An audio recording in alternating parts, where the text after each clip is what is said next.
I was halfway through a stale donut, staring at my monitor, when the email from Marcus Tate hit my inbox. Ethan, my office, now. No subject line, no pleasantries, just a gut punch in Times New Roman. I'm Ethan Caldwell, 52, Senior Systems Analyst at Vantage Technologies in Dayton, Ohio. For 17 years, I'd been the guy keeping their servers humming, the one they called when the network crashed at 2 a.m. So when I walked into Marcus's office and saw Lila Monroe from HR perched like a vulture with a manila folder, I knew the ground was about to shift.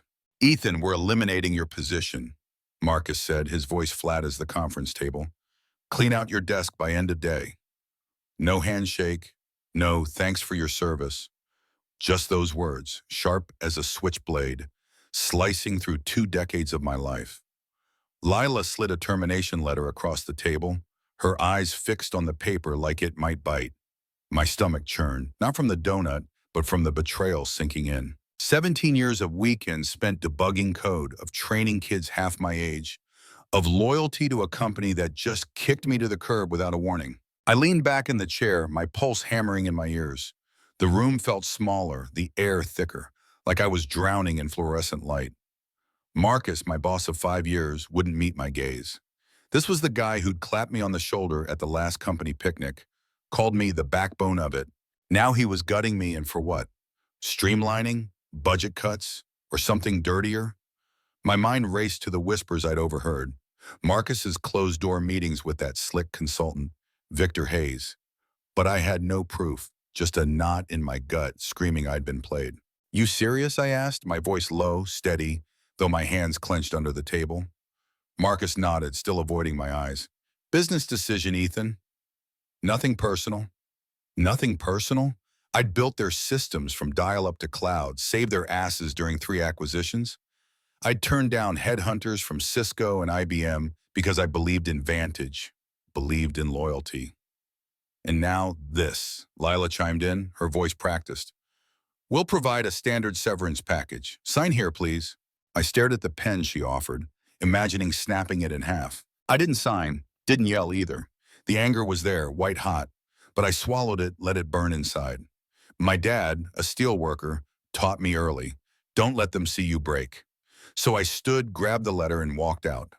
The door clicked shut behind me, and I felt every pair of eyes in the open plan office dart my way, then away. News travels fast in a cubicle farm. I passed Jared, a kid I'd mentored, his face pale like he'd seen a ghost.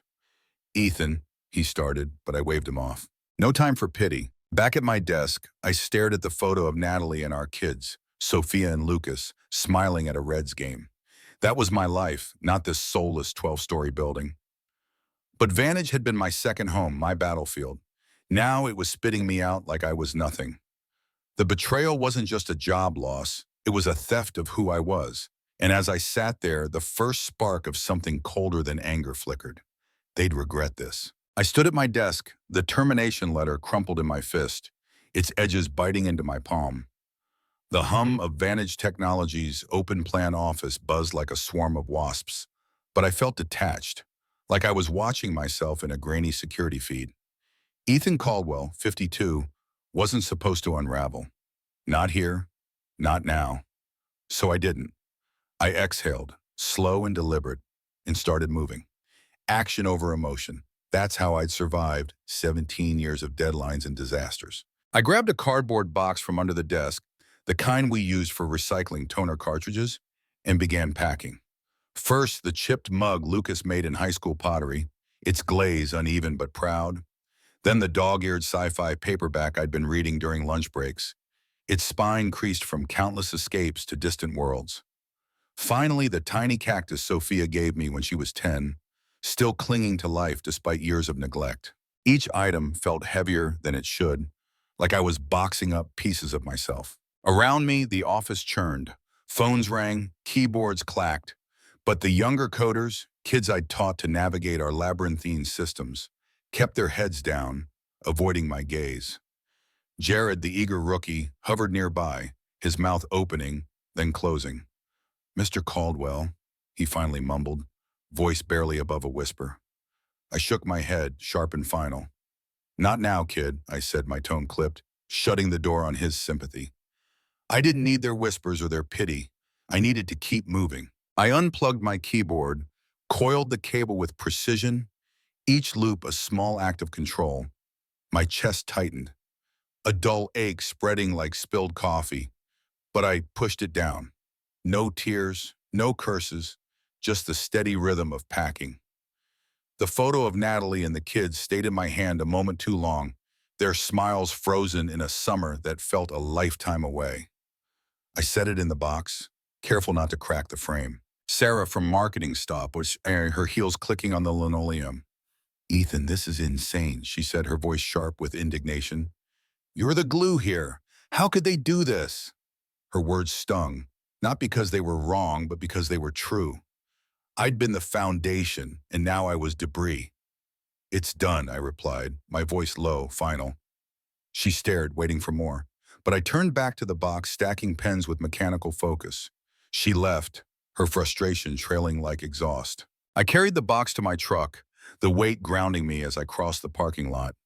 The Dayton sun beat down, glinting off Vantage's glass facade, a building I'd helped wire from the ground up. Inside, Marcus and Lila were probably sipping coffee, moving on to the next agenda item. The thought twisted something deep, but I didn't let it surface. I slid into the driver's seat, set the box on the passenger side, and gripped the wheel. My knuckles whitened, but I didn't punch anything. Didn't scream. I turned the key, the engine's rumble a faint echo of the storm inside. Driving home, the city blurred past. Strip malls, billboards, a kid on a bike. My life was still out there, waiting, but in that moment I was a ghost, drifting through the wreckage of a betrayal I hadn't seen coming. The pain was there, raw and heavy, but I buried it beneath the hum of the road, letting silence take the wheel. The truck's engine growled as I pulled into my driveway, the familiar crunch of gravel under tires doing little to anchor me. I cut the ignition, and silence rushed in, heavy as a winter coat. My hands lingered on the wheel, the boss of my life's fragments sitting shotgun. Ethan Caldwell, 52, wasn't built to crumble, but the hollow ache in my gut whispered otherwise. As I stared at the house, our house, where Natalie and the kids had painted my world, I couldn't help but drift back to the days when Vantage Technologies felt like a second home, not a guillotine. Back when Sophia was still in pigtails, I joined Vantage, a scrappy startup in a Dayton business park. I was 35, full of fire, wiring servers in a closet-sized room that smelled of burnt coffee and ambition. My first week, I pulled an all-nighter to save a crashed database, earning a fist bump from the founder, Tom Reed. "You're our guy, Ethan," he'd said, his grin wide as a highway. Those words stuck, fueling me through late nights and early mornings, my pride growing with every system I built. I'd bring Lucas to the office on weekends, his tiny hands clutching a Hot Wheels car as he helped me run cables. He'd giggle when I let him press the power button on a new server, calling it waking the beast. Natalie would drop by with takeout from Bob's Burgers, and we'd eat on the floor, laughing about how the company's big break was always next quarter. Those were the days when Vantage was a team, not a machine that chewed up loyalty and spat out pink slips. But the warmth of those memories clashed with colder ones. When Marcus Tate took over as my boss 5 years ago, the air shifted. He'd stride into meetings with buzzwords like synergy and disruption, his MBA smirk dismissing my old-school methods. Once, over beers at a company outing, I tried explaining the patchwork code keeping our legacy systems alive. "We're past that, Ethan," he cut me off, eyes on his phone. "Think bigger." I swallowed my retort, but the sting lingered, a warning I didn't heed. There was that Christmas party, too, when Natalie and I danced to some cheesy cover band, her head on my shoulder. Tom, half drunk, pulled me aside and said, "You're the heart of this place, man. Don't ever leave." But Tom retired, and Vantage grew. New floors, new faces, new priorities. My role stayed the same, but the respect didn't. I'd catch junior coders rolling their eyes when I mentioned dial-up days, as if my scars from those battles were relics, not medals. Sitting in the truck, the past and present collided like a bad merge on the interstate. The company I'd poured my soul into had outgrown me, or maybe I'd been too stubborn to see it changing. Natalie's laughter from those early days echoed, but so did Marcus's clipped voice cutting me loose. The contrast burned, loyalty for nothing, trust for a blade in the back. I gripped the keys, the metal cold against my palm, and felt the weight of 17 years settle like dust. I'd been their guy, their heart, their beast waker. Now I was just a name on a terminated contract, and the betrayal wasn't just a job lost, it was a life stolen. But as I stepped out into the dusk, a quiet resolve stirred. This wasn't the end. I slammed the truck door, the sound echoing in the quiet of our Dayton suburb, and hauled the box of my Vantage life to the garage. The resolve flickering in my chest didn't dull the gnawing unease, like a check engine light I couldn't ignore. Ethan Caldwell, 52, had always trusted my instincts, and as I set the box on a dusty workbench, my mind rewound to the subtle shifts at Vantage Technologies that I'd seen but never challenged. They weren't loud alarms, just faint static, growing sharper now in the wreckage of my dismissal. 6 months back, Marcus Tate started dodging my input. I'd walk into the IT war room, ready to dissect a server outage, and find him huddled with Victor Hayes, the new consultant with a smile like a used car salesman. Their voices would drop, eyes flicking my way before resuming. Once, I caught Victor sketching flowcharts on a whiteboard, my systems reduced to scribbles. Optimizing workflows, Marcus called it when I asked, his tone dismissive, like I was a kid interrupting a grown-up talk. I let it slide, but the exclusions stuck like grit in a gear. Then there were the system tweaks. I'd log in to find my admin privileges clipped. Nothing blatant, just enough to slow me down. A firewall setting I couldn't access, a database I needed approval to query. I mentioned it to Jared during a coffee run, and he shrugged, saying, "New security protocols, probably." But his eyes darted away, and I wondered if he knew more. At home, Natalie noticed my tension over dinner, her fork pausing mid-bite. "You're quieter than usual, Ethan," she said, brow furrowed. "Work's fine," I muttered, cutting into my steak, but the lie tasted sour. Meetings got worse. Marcus would pitch digital transformation to the execs, tossing around terms like agile scalability while I sat silent, my detailed reports on system stability ignored. Once, I overheard Victor on a call, laughing about legacy baggage. I knew he meant me, the guy who'd coded their backbone when he was still in college. I didn't confront him, I just watched, my unease hardening into suspicion. The final clue came during a routine audit I ran on a whim, something the new guys never bothered with. Buried in financial logs were payments to Horizon Ventures, a vendor I'd never heard of. The amounts were small at first, then ballooned, tied to software licenses we already owned. I cross-checked the vendor's address, a strip mall mailbox. My pulse quickened, but I kept it to myself even when Natalie asked again, "Everything okay at work?" I forced a smile saying, "Just the usual chaos," and changed the subject to Sophia's grad school applications. Those signs, Marcus's secrecy, Victor's smugness, the locked-out systems, the shady payments, weren't accidents. They were breadcrumbs leading to a truth I wasn't ready to face. Sitting in the garage, the fluorescent bulb buzzing overhead, I felt the betrayal's weight settle deeper. Vantage wasn't just moving on, it was erasing me, and those warning signals I'd ignored were now flashing red. My hands tightened around the box's edge, the cardboard bending under my grip. I'd been too loyal, too trusting, but the fog was clearing. Whatever game Marcus and Victor were playing, I was done being a pawn. The question wasn't why they'd betrayed me, it was what I'd do about it. The garage light flickered, casting jagged shadows across the workbench where my Vantage relic sat, a cardboard tomb for 17 years of grit. I leaned against the wall, the cold concrete grounding me as suspicion hardened into purpose. Ethan Caldwell, 52, wasn't built to wallow. The signs, Marcus's evasions, Victor's arrogance, those phantom payments to Horizon Ventures, weren't just slaps in the face.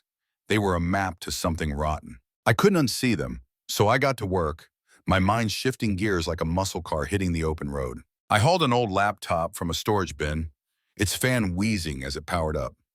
Years ago, Vantage's legal team had greenlit off-site backups for security audits, a policy they'd long forgotten. I'd kept encrypted drives stashed in a fireproof safe, a habit born from too many close calls with data breaches. Plugging in the first drive, I sifted through logs, emails, and access records, my fingers moving with the precision of a locksmith.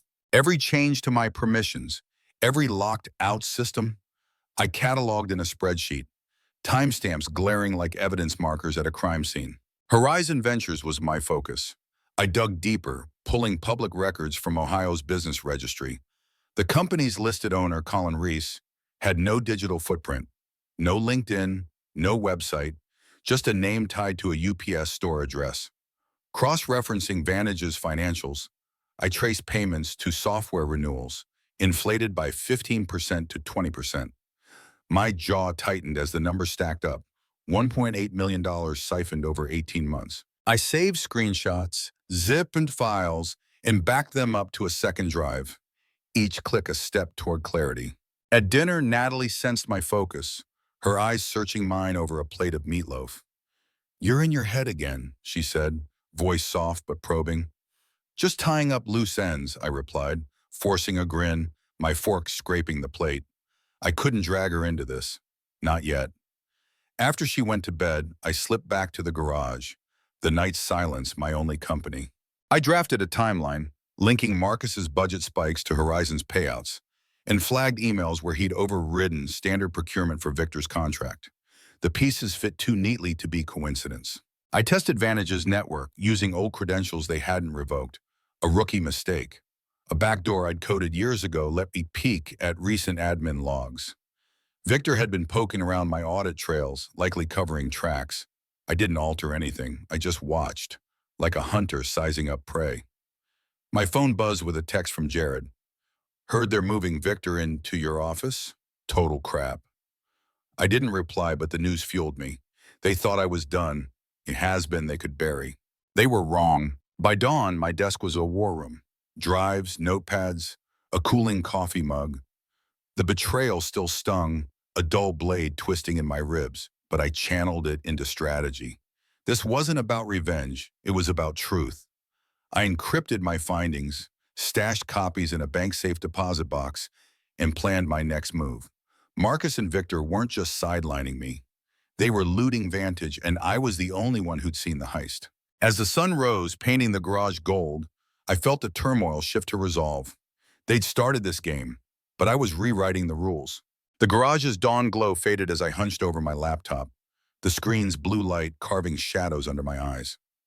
My war room of drives and notepads pulsed with secrets, each file a bullet I'd chambered against Vantage Technologies' betrayal. Ethan Caldwell, 52, had spent 17 years fortifying their systems, only to be discarded like scrap. But the truth I'd been chasing wasn't just a job stolen, it was a heist, and the scope of it hit me like a freight train. I cracked open an archived email folder, one I'd pulled from Vantage's servers before they thought to lock me out. A thread between Marcus Tate and CFO Owen Harper caught my eye, buried under routine budget approvals. "Horizon's invoices cleared," Marcus wrote, attaching a PDF. The file showed a $200,000 payment for consulting services. But Horizon Ventures, I'd already confirmed, was a ghost. Colin Reese's mailbox masquerade. Digging deeper, I found Owen's reply. "Good. Keep it under radar. Family ties, stay quiet." Family ties. My breath caught, a cold fury coiling in my chest. Colin Reese wasn't just a name, he was Owen's brother-in-law, a fact I verified with a quick dive into public marriage records. The conspiracy unraveled faster now. I pulled financial logs from 3 years back, cross-referencing with vendor payments. Another shell company, Lakeside Solutions, popped up, hooded to Owen's wife, Patricia Harper. Same playbook. Inflated invoices for software we didn't need, siphoning $2.5 million since Owen became CFO. Marcus wasn't just complicit, he was the enabler, securing budget boosts for IT while others faced cuts. Victor Hayes, the consultant, was no bystander either.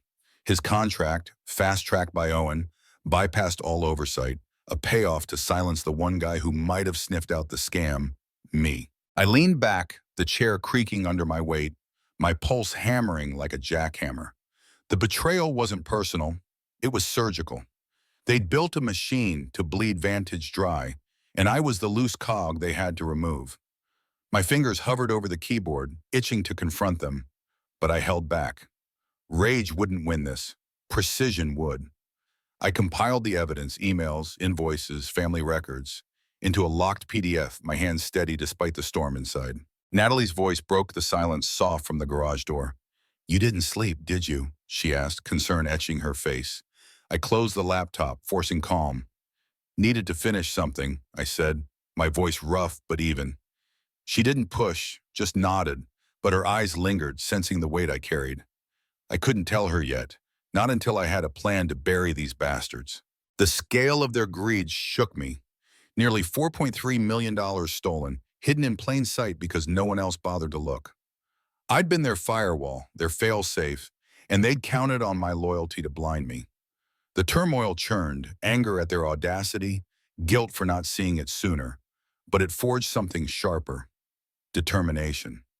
They thought they'd erased me, left no trace of Ethan Caldwell in their shiny new vantage.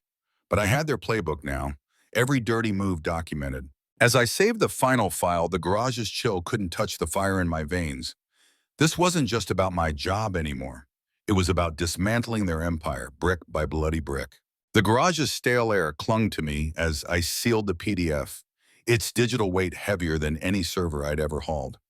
I'd uncovered a $4.3 million scam at Vantage Technologies, orchestrated by Owen Harper and Marcus Tate, with Victor Hayes as their hired blade to cut me out.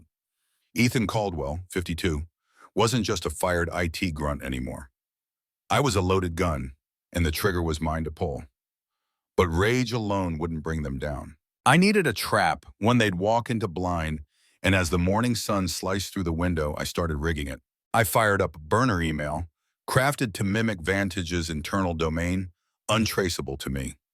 My first move was a jab at Marcus, a message titled Horizon Payments, Urgent. It outlined the payouts to Colin Reese's shell company, precise enough to spook him, but vague on the family link. I hit send at 9:15 a.m., picturing Marcus's smug face crumpling at his desk. My phone lit up 30 minutes later, his number flashing. Ethan, we need to talk. Now, his voicemail hissed, voice tight as a coiled spring.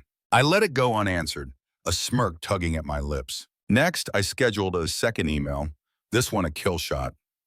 Using a script I'd written years ago for stress testing servers, I set it to deliver my full report. Emails, invoices, Owen's family ties, to every Vantage board member at 8:00 a.m. Friday, right before their quarterly finance meeting. The file was a guillotine, 47 pages of undeniable proof, locked with a password only I knew. I parked myself at a diner across town, the kind with greasy spoons and bottomless coffee, my laptop humming as I monitored their panic. Owen called next, his polished tone fraying. Ethan, there's a misunderstanding here, he said, words dripping with fake calm. Let's meet, sort this out. I leaned into the phone, my voice ice. Misunderstanding? Like your brother-in-law's mailbox empire? His sharp inhale was all I needed. Think carefully, Owen, I added, hanging up before he could bribe me. The diner's jukebox kicked on, some old Springsteen tune, but I barely heard it. My blood was singing with control. Lila from HR emailed, her tone sharp. Cease all communication, Mr. Caldwell, or face legal action. Ye laughed, the sound bitter in the empty booth. They were flailing, thinking threats could cage me. I sipped my coffee, black and scalding, and watched the clock. Every dodged call, every ignored email tightened the noose. Jared texted, frantic. They're freaking out, Ethan. What's happening? I typed back, stay out of it, and pocketed the phone. The kid didn't need to get burned. The turmoil still churned, betrayal's acid eating at my core, but it fueled me now. They'd built their scam on my silence, betting I'd fade quietly. But I was done being their ghost. Each move I made, from the burner email to the timed report, was a wire in a circuit, ready to spark. As the diner's neon sign buzzed, I felt the weight of their arrogance, their greed, pressing against my resolve. They'd underestimated me, thought 17 years of loyalty made me soft. But I was a hunter now, and the trap was set. Tomorrow, when that email landed, their empire would crack, and I'd be watching, coffee in hand, as it burned. The diner's coffee had gone cold, but my grip on the mug stayed firm as the clock ticked toward 8 a.m. Friday. My trap was sprung, 47 pages of Vantage Technologies' dirty laundry emailed to the board, exposing Owen Harper, Marcus Tate, and Victor Hayes' $4.3 million scam. Ethan Caldwell, 52, sat in a vinyl booth, the weight of betrayal still clawing at my insides. But now it shared space with a grim satisfaction. I'd been their loyal soldier for 17 years, and they'd cast me out. Today they'd face the reckoning I'd engineered. I parked across from Vantage's Dayton headquarters, the glass tower gleaming under a slate gray sky. At 8:17, my phone buzzed with unknown numbers, board members' assistants, no doubt, scrambling to reach me. I ignored them, eyes locked on the building's entrance. By 9:00, two police cruisers rolled up, followed by a black SUV. Cops streamed inside, their radios crackling. My pulse steadied, a hunter watching his quarry fall. Owen emerged first, flanked by officers, his tailored suit rumpled, face ashen. Marcus followed, head down, hands cuffed. Victor, the slick consultant, stumbled out last, his swagger gone, eyes darting like a cornered animal. Inside, I knew chaos reigned. Jared's text confirmed it. Cops everywhere, Ethan. Owen's in a conference room. Marcus looks dead. What did you do? I didn't respond, letting the scene unfold through my windshield. Board member Raymond Walsh, my one ally, would be in the finance meeting now, wielding my report like a sledgehammer.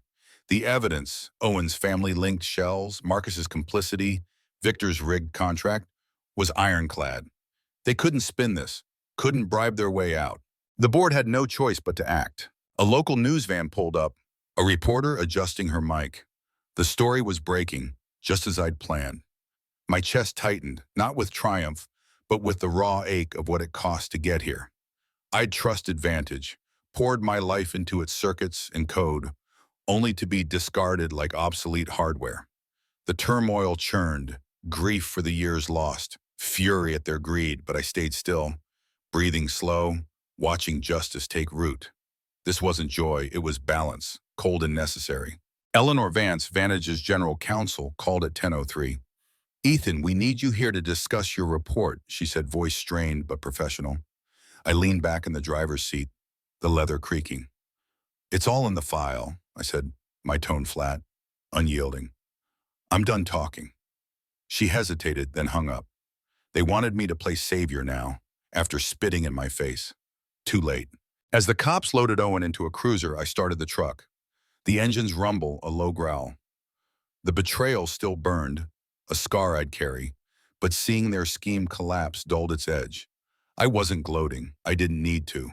The truth had done its work, tearing through their lies like a blade through canvas. I pulled onto the highway, the skyline shrinking in my rear view.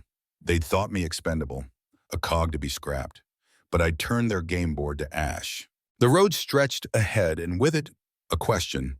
What came next? I didn't have the answer yet, but for the first time in days, I felt the weight lift, just enough to breathe. The highway hummed under my truck's tires, Dayton's skyline fading like a bad dream as I left Vantage Technologies' imploding scandal in the dust. I detonated their $4.3 million fraud, watched Owen Harper, Marcus Tate, and Victor Hayes crumble under the weight of my evidence. Ethan Caldwell, 52, had turned their betrayal into a bonfire. But the victory felt hollow, a jagged edge slicing through the quiet of my cab. I wasn't celebrating, I was severing ties, and the final cut was mine to make. Back home, I dropped onto the couch, the leather cool against my neck.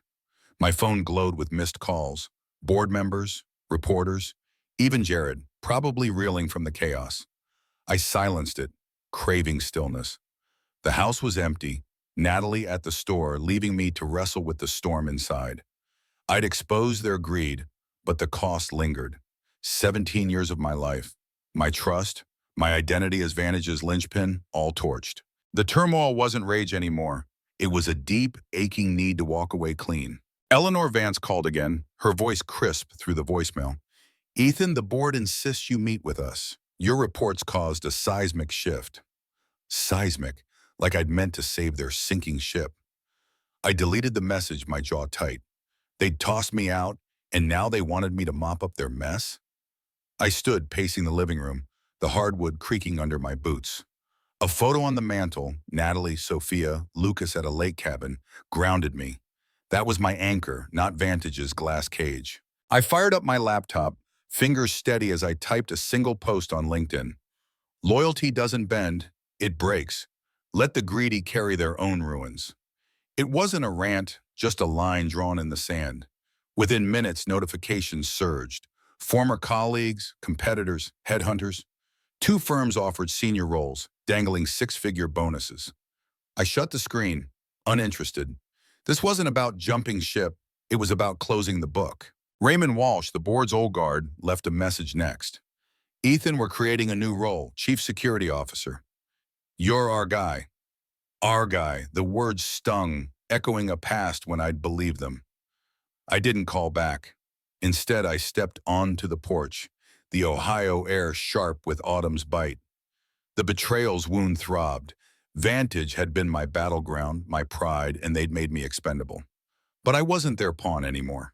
I was free, and freedom meant walking away, not crawling back.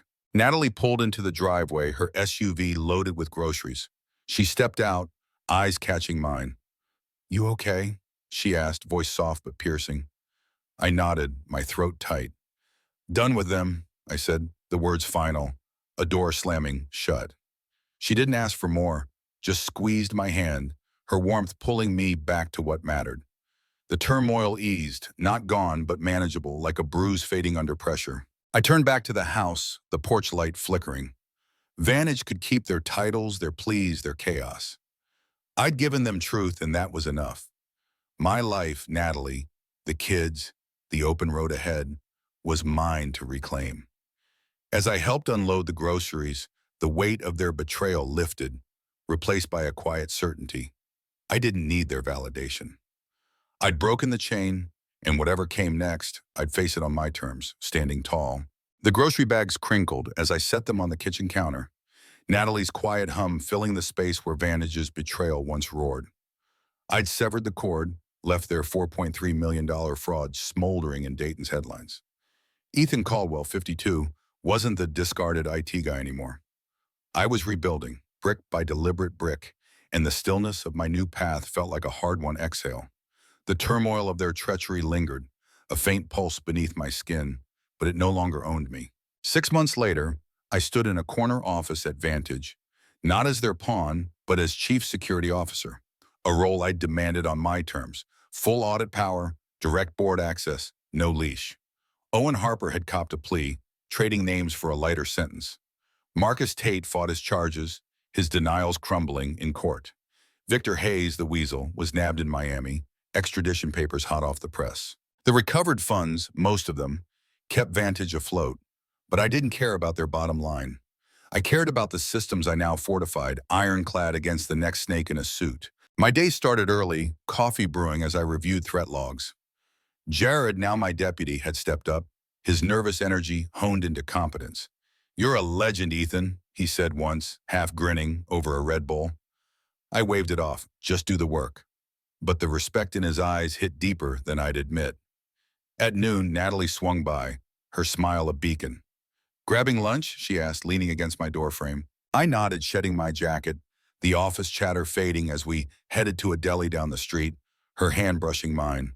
The Ohio skyline sparkled beyond my window, a daily reminder of what I'd reclaimed.